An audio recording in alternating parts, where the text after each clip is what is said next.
Magandang araw po sa bawat isa. Tayo po ay sasagot hinggil po dito kay at Christine Cutie Pie 44. Sa Romali, panay ka naman, sabi dito, sabi doon, ayon doon, at panay ang paninira mo sa mga pastor at ibang mga reliyon, at panay reklamo ka bakit hindi ka magtayo ng sarili mong reliyon o sekta para makapagturo ka ng tama at para makilala ka rin. At sumikat, hindi ang puro kapaninira, mali din naman itong pinaggagawa mo, ipagdarasal mo na lang kaya palagi yung sarili mo.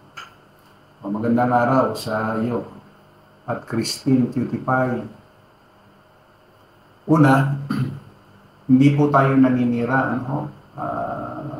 Wala po tayong sinisiraan na anumang reliyon, pastor, sekta. Ang sinasabi lamang po natin ay hinggil po doon sa kanilang mga aral, ano, para ho doon sa kalaman ng marami. Aral ho kasi ito ni Kibuloy, mga aral ni Apollo Kibuloy, ito ho yung kinumentuhan niya. O halimbawa, si Kibuloy ay may aral na siya yung appointed son of God. O itatanong natin, meron bang appointed son of God na sinasabi ang banal na kasulatan? Meron po ba?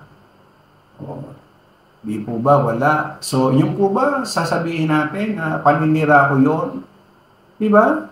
Hindi ho, sinasabi lang natin yung kanilang aral, doktrina, base doon sa kanilang sinasabi. So yung ilantad mo, yung sinasabi nila, paninira po ba yun? Natural, hindi. O, galing sa kanila yun eh. Di ba? O, so, hindi ho kami naninira. Ano? Ngayon, sabi nyo rito, bakit hindi na lang magtayo ng sarili mong grupo relihiyon? Bawal po yan. Oo. Kasi meron ng itinayo at hindi ho relihiyon ang itinayo, kundi yung assembly or mga tinawag na mga banal. So, hindi na ho kailangan. Meron na nagtayo at ang nagtayo ay walang iba kundi si Abay Yahawan, no? Nung siya ay nakitulad sa tao. So, maliwanag po yun, no?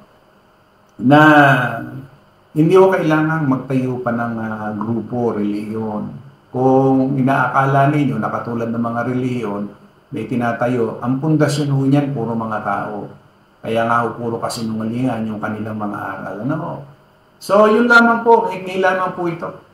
At nakita po naman natin na ito ay pag sinabing naninira, buo or yung tama na sinisira mo, hindi ho ganun eh. Ang sinasabi lang po natin dito, kung ano yung aral nila, sinasabi natin, base sa banal na kasulatan, wala ho tayo nabasa. So, hindi ho paninira yun. Paglalantad lamang ho ito ng kasinungalingan ng mga mangaral pastor. Ano, muli po, maraming salamat. Magandang araw po sa bawat isa.